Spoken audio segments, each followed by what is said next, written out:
Hello everybody, I'm 8-Bit Steve, and this is another 8-Bit episode of Steve's Quest. This is game number 148, Dr. Mario. This is the setting that the Mexican runner used to beat his Dr. Mario. It's basically you're setting the viruses to level 20, speed low. Now I tried this on different speeds other than low, and it was very difficult. This was the only one I was actually able to successfully beat it on. So, and since this is what the Mexican runner did, and I consider him much better than me, I'm okay with it. So, in order to actually do this, you have to kind of get a little bit lucky in a couple aspects. You have to get a good pattern of viruses on the top, and you have to get good pills early on to clear some of the viruses out. So I played this probably 10 times before I was able to actually complete it over the course of a couple days. So yeah, you'll see me do some weird stuff here, but it's all for a specific reason, in order to get some of these pills gone. And Dr. Mario is a game that I played a lot because my mom was really big into Tetris. That was like her Nintendo game that she played, and she played that throughout the entire life cycle of the NES. I made a mistake there, but she played that through the entire life cycle of the NES, and Dr. Mario was her and my grandma's favorite game, so they played that a lot together whenever we would go over their houses and stuff. It was sort of a game my mom could play to like unwind, you know, and so I have a lot of memories of her playing that with me, and just, you know, it was just a really popular game at the time. Puzzle games, after Tetris came out, puzzle games were a really big hit for a little while, and this was like the next evolution of Tetris to my mom and other people who played Tetris. So yeah, that's pretty much it. So we're moving along on Steve's Quest. I've got enough videos here with me in Boston to get me to 150, so that's going to be coming here pretty soon. I'm going to try to release one per day. The next game, for those of you watching, is going to be Blades of Steel. I again used the Mexican runner's criteria to beat that. And then game 150 is going to be Willow. And that's going to be a couple videos. I have 3 videos recorded. 2 of them are 2 hours long. The third one is pretty short. It's basically the end boss and some other stuff. So yeah, I'm going to try to get through those as quickly as possible. There is a long section of the game where I'm sort of grinding enemies, and now that I'm using video editing tools, I'm going to try to speed up that section of the video. I'm going to experiment with doing that to make it a little faster for you guys to watch. You're still going to see everything happen, it's just going to be sped up so as to not take, you know, an hour for me to basically level up to the appropriate level, and you guys have to sit there and watch it. And it's going to be a good experiment for me because I'm going to want to do that in other games going forward. There's a lot of RPGs left, like the Dragon Warriors, that are left, and I want to be able to speed stuff up when I'm grinding. So just me learning the new software that I bought for video editing, and just learning more video editing stuff in general, because it's been many years since I did any video editing stuff. So I'm just kind of, you know, just like it's been from the beginning. You know, I'm growing the channel, and I'm adding stuff as I go, and I'm learning and just trying to make it better and better every time. So hopefully that works out, and I'm able to speed up the video and try to add more stuff to the videos. But this is going to be a pretty short one. This only takes me about 10 minutes to beat Dr. Mario on this setting. And for anyone who's really good at Dr. Mario or wants a challenge, this is a pretty fun thing to do. You know pretty quickly if you're gonna have a chance at it or not. And actually, at this point, even though I have a pretty clear area in the middle here, the right stack there is pretty high, and I wasn't sure if I was ever going to be able to break it.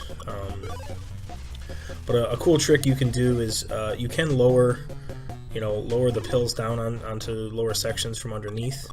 So that's what I'm trying to do here. I got really lucky there with the placement of that pill. And something that's kind of not intuitive for a lot of people is you can get 4 pill. So basically the way Dr. Mario works is you have to get 4 colors in a row, whether those be viruses or parts of pills. And once you get 4 of them in a row, they disappear. But you can do that horizontally, or vertically or horizontally. A lot of people just think you can only do it vertically, but you can do it horizontally, and that helps out a lot in this particular mode because it's very difficult to stack pills on each other because you don't have a lot of room. But luckily for me, I got a pretty good couple of lucky breaks, and I'm getting some good pills when I needed them, and it just kind of worked out. I don't think I could do this again first try. It would take a couple tries at least to be able to do it, but I did it once, and that's good enough for me. So yeah, I do have, after 150, I do have some other games that are coming. I have, and for those of you watching, so you know what's coming, I have Wizards and Warriors. That is going to be probably 151, assuming I can get the video files. I left some of my video files back home when I came to training here in Boston, so I'm hoping to get those uploaded to my Dropbox so that I can download them and release them later on this week or this weekend. So there's that. I also have Bubble Bobble, a 2-player co-op. That's another one of the things I wanted to talk about is I've been playing some co-op games with a friend of mine. Her name is Stacy, and we've been beating some 2-player games together, so that's coming soon. She's going to be doing dual commentary with me on those games coming up here pretty soon. Again, I'm in Boston and she's not, so we can't record the commentary for Bubble Bobble.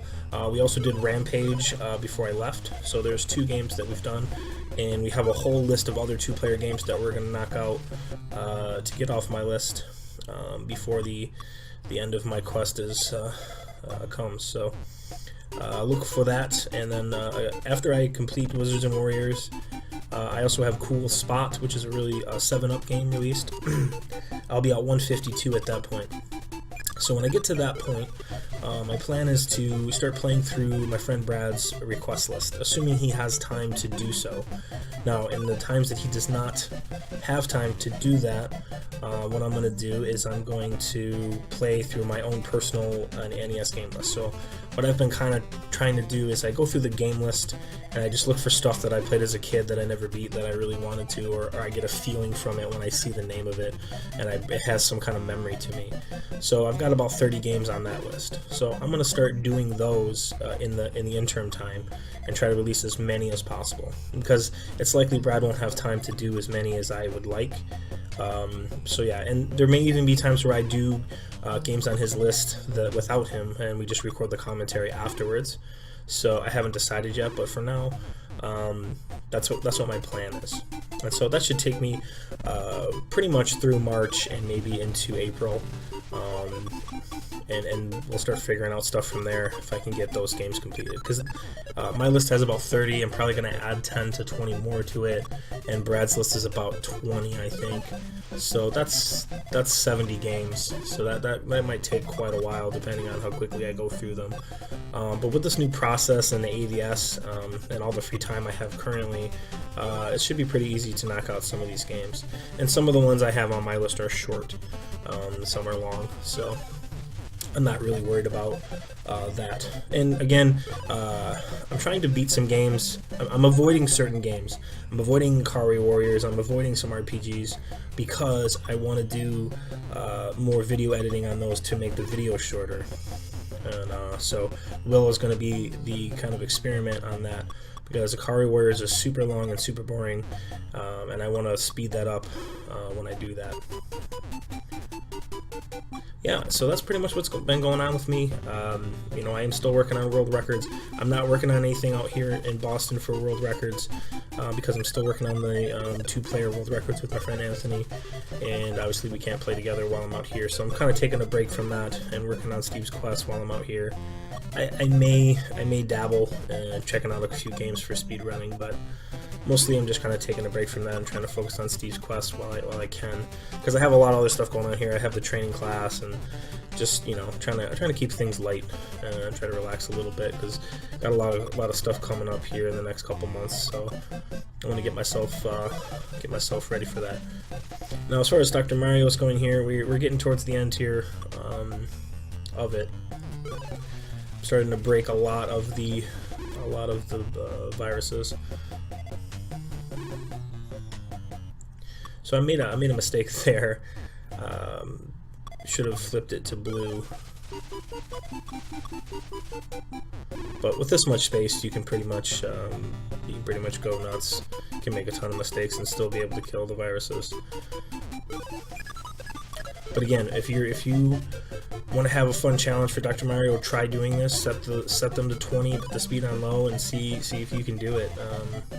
It's pretty difficult to do, and maybe you're even better than me in the Mexican running. You can do it on medium or fast speed.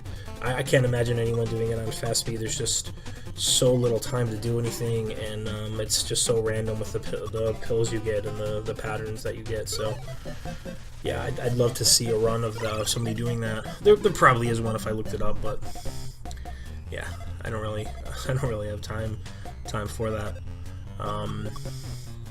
Yeah, and something I talked about in my last video, which probably nobody watched because it was Barbie, was I am thinking about doing all of the Sega CD games in tandem with Steve's Quest. So, but I want to do that Mexican Runner style. I want to do that on Twitch, live, every single game live, and go from there. There's no one that I can find in the world who has done all the Sega CD games, so that'd be something for me. And I may even world record some of them. So, since there's only a few people who watch this, as far as world records are concerned, most of the systems have a pretty high number of world records. NES has probably got the most, and then Super Nintendo's probably second. But just all the Nintendo systems generally do. Sega CD, though, there's about 160 games or so, and Speed Demos Archive only has 10 world records, and there's 25 world records listed on Speedrun, but some of them are duplicate records for games that are on multiple systems. I'd say probably at least 15 of them. So there's about 10 world records for Sega CD games, so pretty much every game I play, I can upload a world record to, because there just aren't any. So hopefully that breathes some life into Sega CD playing, because I really do think the system is very underrated by a lot of people, and there's some really cool games. But just like any system, yes, there is garbage games. I mean, there's garbage games on every console, including new-gen consoles. But most people think all the games on the Sega CD suck, and that's just really not true. There are some really, really great games, and it really just didn't get the love that it deserved, because Sega had made so many mistakes before that. No one was really willing to give them a chance on the Sega CD. Plus, it was just so expensive at the time, and people just weren't ready for discs. There was just so many things that happened that were unfortunate for the Sega CD, and by the time they released the Dreamcast to kind of catch up, it was the same kind of thing. Nobody really believed in them, and unfortunately they went under. But I really think the Dreamcast and Sega CD are two really great CD systems that are very underrated. And I've been starting to collect Sega CD games so that I can play through them all, and hopefully that Twitch thing can work out, and it's fun. Well guys, that's Dr. Mario. Thanks for listening, and I'll see you guys next game.